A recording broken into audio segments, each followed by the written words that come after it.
end, but let's dive in. So today I want to talk about how your social media, your email marketing list, and your website all work together to help promote and market your business. So let's dive right on in. So the first thing is really understanding the funnel that you're creating with these tools, right? So we've all heard of sales funnels and marketing funnels. So understanding the role that each of these play in that funnel is really vital and important. And oftentimes what'll happen is people will try to shift these around. So they might make social media act as though it's the end of the funnel, the converting action portion, right? And make email the awareness piece.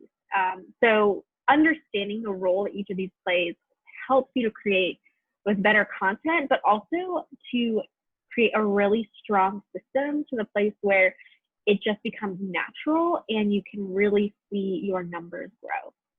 So like I said, there's three components that we're going to talk through. Social media is a part of the awareness piece. So typically you want to think of social media as kind of your top of the funnel system, right? And then the email is actually your relationship builder. That's where you get into people's inboxes, right? So they're likely going to react and respond more with you than they might on social media. They might miss you on social media, but within an email, especially if you're in the inbox and not in promotions or anything like that, they're going to see your email, right? And so it'll either be another task that they need to get to kind of mentality, or they would be like, oh, this is really great. Let me click in and look.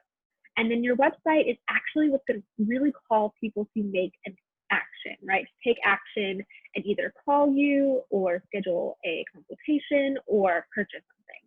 So understanding that that's kind of the ideal journey for a new client is really, really helpful. And it helps us to set really good expectations for each of these platforms, right? So if I'm expecting my Instagram to generate massive sales for me, then I'm going to be really disappointed and frustrated when it falls flat, right? But if I'm expecting my website to do that, then I can really create strong copy and strong content that will help people to go, just over that line of where they're saying, I'm not sure if I'm ready to put my money where my mouth is kind of thing, and actually take that step and purchase a service or product or whatever it is you're selling. So that's the best way to kind of think through each of these is social media helps you to build awareness about your brand and about your services or products. Email helps to build that relationship and that trust so people want to buy your products or your services. And then your website helps people to actually take that action.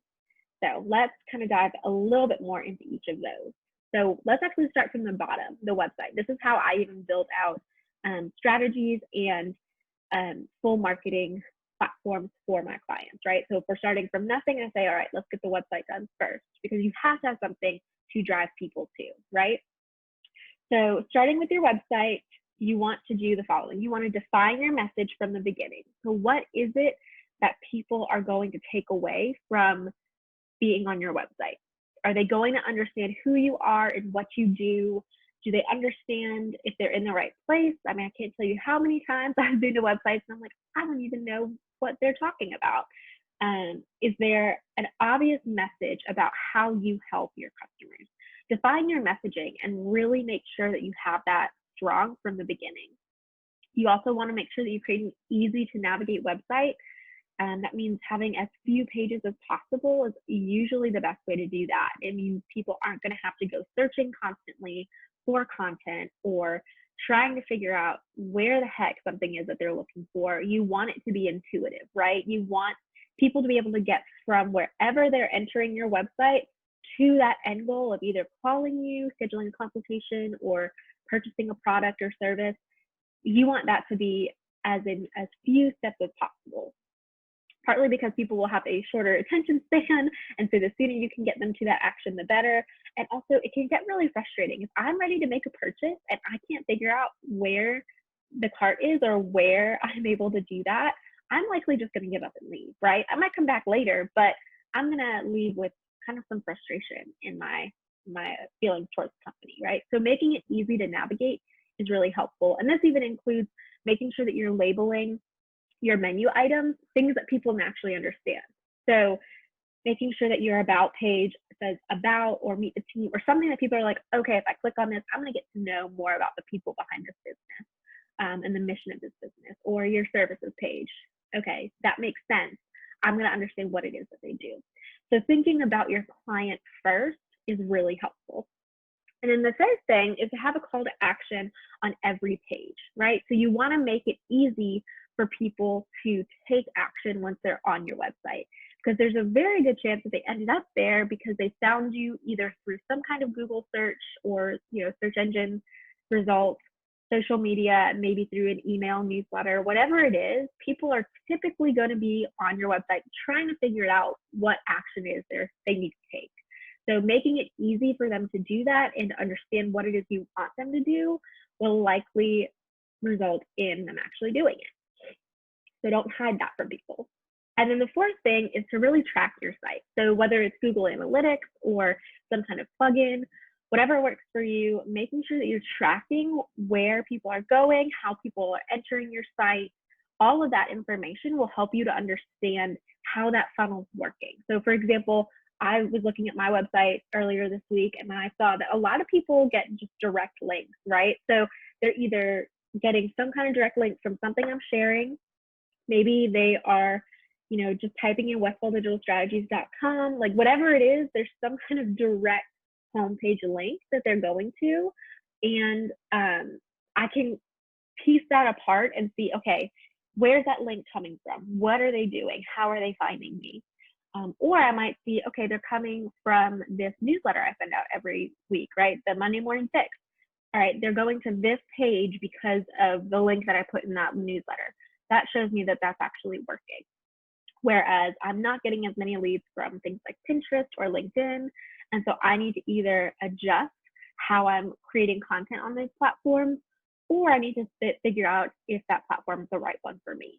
So that's how tracking can really help you understand how this is working. So let's take a quick look at my site and look and see how I've kind of done this. I'm sure many of you have been here at some point. If not, welcome to westfalldigitalstrategies.com. So up at the top, you can see that I have that announcement bar that talks about the digital mini sessions. And then I have at the very top menu, services, about, and resources. So from the beginning, people are going to know if they want to know more about what I do, who I am, and what I offer, they're going to know to go there. And then there's all my social media links there and to contact us, right? So I have drop-down menus. And so if they want to learn about the 4 different services that I'm currently offering, they can click into here. And that's really simple. It makes sense. And then the about page will take them to my story. And then the resources is where you can get a little bit more branded with your content, right? So resources, it makes sense. Okay, this might be a blog, this might be some downloads, whatever it is. People are going to think, okay, this is a place for me to gain information and learn something. And so the fix, they might not know exactly what that is, but if they click in, we're going to know that it's my blog. And then the digital mini sessions, again, that may not be something that they're naturally like, I know exactly what that is, but they can probably guess it's some kind of teaching session, right? And then the Monday Morning Fix, they're likely going to connect it to the blog, the fix, and so they might click in and think, what's the difference? So just kind of thinking through those things can be small ways that you can make your website more user-friendly. Let's look at the rest of the page, right? So dominate your digital marketing strategy with WDS, and then schedule a consultation today. Okay, so we have something simple that tells you exactly what I'm about, and then there's already a call to action before you even scroll down the page. So if people are like, I want to dominate my digital marketing strategy, I'm going to schedule that consultation. It's all right there, right? There's no scrolling, there's no extra work, it's all there. But if we do scroll down, again, more information, short, sweet, simple, picture of me, some more information about what we do and how we help our clients. And then here's the lowdown on everything we actually do, right? And the whole time here, this is linked to the page. This is all going to be linked to the page. Like all of this will help people be able to click in and learn more about that service if that's what they want, right? And so making that easy for them is going to help me convert more and more clients. And then again, right here, tells a little bit more about who I am, learn about how we got started. And so that's going to take them to my story. So all of these things are intended to be really easy for people to navigate and understand and have some kind of action that they know intuitively to do. So that is one of the easiest ways to make sure that your website is working for you and really helping you to convert. So if you're missing any of those pieces, I highly recommend going in, checking out your site, seeing what you can do to improve it, and seeing if you're missing any of these vital pieces. So that's the website. So once you have that set up, now you have the next piece that you can create, which is building your relationships with email, right? And so creating an email campaign or an email strategy is a really helpful way to start building those relationships from the beginning. So I like to use email marketing above anything else. One, I think it's fun, but it's also really effective, right? And so it gives you an opportunity to go a little bit deeper with your clients. So you can be more specific, you can be more intentional, and you can be more personalized. You have that opportunity because you have actual data on them, right? If I'm posting on Instagram, I don't necessarily know who's going to be reading it. So I can't write, hey, Sally, here's some interesting tips. But with my email, I can because I have that information. So that can be really, really helpful. So my newsletter is the Monday Morning Fix. We'll take a look at that in a minute. But something that's been really helpful and interesting to me is as I've been growing my list, as you can see, I pulled some analytics from one of them, just 74 emails. But out of the 74, I'm getting 31 opens and 4 clicks, which may feel like pretty small numbers, but that's actually a really good open rate, right? So that means that 31 people or 40% of the people who are getting this email are actually opening it, and 4 people at least, or there's at least 4 unique clicks. So they might click it more than once, but people are going and actually clicking on the content, right? And I try to make the content helpful enough that you don't have to click anywhere if you don't want to, but there's a couple of things that people do click on that are really helpful. And knowing where they're clicking helps me to know what content's really important and helpful. So for example, I think 2 of these clicks were actually to register for this mini session. And so I thought, okay, people wanted to know more about that. And I did have a few people register, which is always super fun. And then a couple of the links that were clicked were actually the news articles that I share.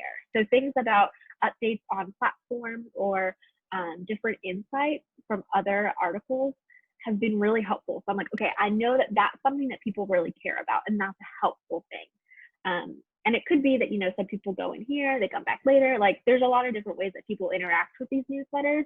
And I can see all that on the analytics. So that's why I really like email, is because you can get really personal and into it, right? So let's look real quick at one of the latest emails that I did and kind of look at how I created it with the intention of building a relationship and kind of going a little bit deeper than, say, social media. All right, so let's look at the most recent one. This will probably look familiar to most of you. All right, so this is the email I sent out on Monday, right? And so again, just a quick, helpful little article here, a link to my blog post so that people can read more in depth, right? And then the mini session. And so these are links that people are clicking on. I keep it a little personalized with a signature. And then I make it really easy for people to click, and if they miss the links up at the top here, they can click on these buttons, and so that's helpful. Try to keep it simple here. Obviously, I did not get that mistake before I sent it out. And then I just keep it really nice and clean and have Instagram, right? So if I want to build my Instagram following, this is an opportunity for people to click in and follow me there, and a couple more links. So being able to create this kind of personalized but still general enough that anyone can read it is really, really helpful. And I've actually had people respond, right? So they've responded to emails and said, hey, I have a question about this. Can you help me on this? I have been getting your emails and coming to your webinars. Like, I really want to talk. Let's do that. I literally had a call earlier today with someone who said that, and it was super fun and awesome and a great way to connect. And it wouldn't have happened if I hadn't been consistent with these emails and webinars, right? I had an opportunity to build a relationship with this person, even if it wasn't even if I didn't know it, basically. I had no idea that she was going to be interested in talking to me. I just knew she was showing up. And so that was really, really cool. So emails, even though you may not be able to always feel like, oh gosh, they're performing really, really great, it really is helpful in building those relationships and can bring around a lot of great opportunities. So that's the second piece there, that email marketing, and all of that should ultimately push back to that website, right? And then the last piece is to generate awareness with social media. So this is typically actually part of the last piece of what I do, because social media should always be pointing back to something, right? So whether it's some kind of downloadable item, some kind of email list or website, whatever it is, typically your social media is going to be calling someone to do something off that platform, right? So whether it's, contacting you, buying something, whatever it is. But the best way to grow your presence with social media and build some awareness is to know your audience. So that's definitely the first piece. How do they use social media? So a lot of the people that I like to connect with are Gen X and baby boomers, right? And so they're going to be mainly on Facebook and LinkedIn and some Instagram. They're not quite on TikTok yet, right? So if I'm really driving to develop clients, I want to be on those platforms, and I need to know what it is that they care about. So they typically also, research shows that those generations are more likely to do more research on a product or a service. And so the more I can share about who I am and what I do, the more likely they are to not only trust me, but want to get to know me, right? So thinking about that helps me to understand the best way to use social media to build brand awareness. And then the next piece is you want to create content for your audience that's going to drive them either to your email list or your website. So a lot of times we'll see this with things like freebies or offers or templates. And those are great and important. And I have plenty of them for you, don't you worry. And so creating that opportunity, again, to drive your audience to go and do something, to build that relationship with them, is part of what social media does. And then lastly, really understanding the purpose of each platform for your business, right? So for some of my platforms, they are to drive opportunities to get new clients. And for others, it's an opportunity to develop my voice and my brand and to start to become thought of as an expert, right? Become working towards that thought leadership kind of stuff, right? And so being able to understand those purposes behind your platforms is really helpful in how it can build your business. Let's take a little look at what I'm talking about. Last week, if you were here, you might remember, if not, no worries, but I talked about how I'm kind of re-strategizing some of my social media, right, with this in mind. So Instagram, I'm doing a little bit more of microblogging. So let's take a quick look at that. If you follow me on Instagram, you probably have noticed, and that's because not only does Instagram allow for longer content, but the algorithm actually likes it, right? So they want people who are, really engaging to go with that content, so they're going to promote it. This is something I did, right? And a lot of people like this. I just included basically a mini blog about how I create content for my business. So, had a cute little photo and then some helpful, valuable information, because the people who are following me on Instagram respond to this kind of content. So that's the first piece. That's really helpful. On LinkedIn, kind of jump over there real quick. I'm talking about news. I'm going to talk more about the company. I'm sharing blog posts.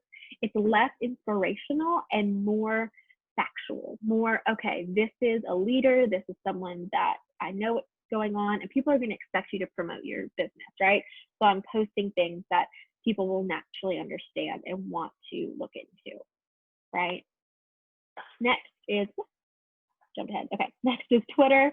And this one, I'm talking news and promos, right? I've only got a short little bit. I don't have time to write a whole big old blog, mini blog basically, right? So going through and sharing that kind of content, engaging with people, all of that's really helpful. And then Facebook, same as Twitter. We won't bother clicking into it because I want to leave some time for you guys to ask questions. But Pinterest, I know, is typically going to be people who are looking for resources, right? And I need to update my pins, so I know I need to put some more in there. So I'm creating content and pinning content that I think is going to be helpful there. So knowing exactly how you are using each of these platforms is really helpful. And so that's my goal, is to have every single one of my posts driving the viewers to engage and do something, either to engage on my website or to sign up for my email list, so that I can build more of that relationship. But I also know that that takes time and consistency. People aren't just going to be like, oh, here's one, Instagram post, let me go sign up for an email list. No, that's coveted information, right? That's data that's very important. We don't just let anyone into our email inbox, right? And so being persistent and consistent with your content and allowing people to get to know you is really important with social media. So I want to move on to the Q&A because I know we've got a couple already, and so we can definitely look at that.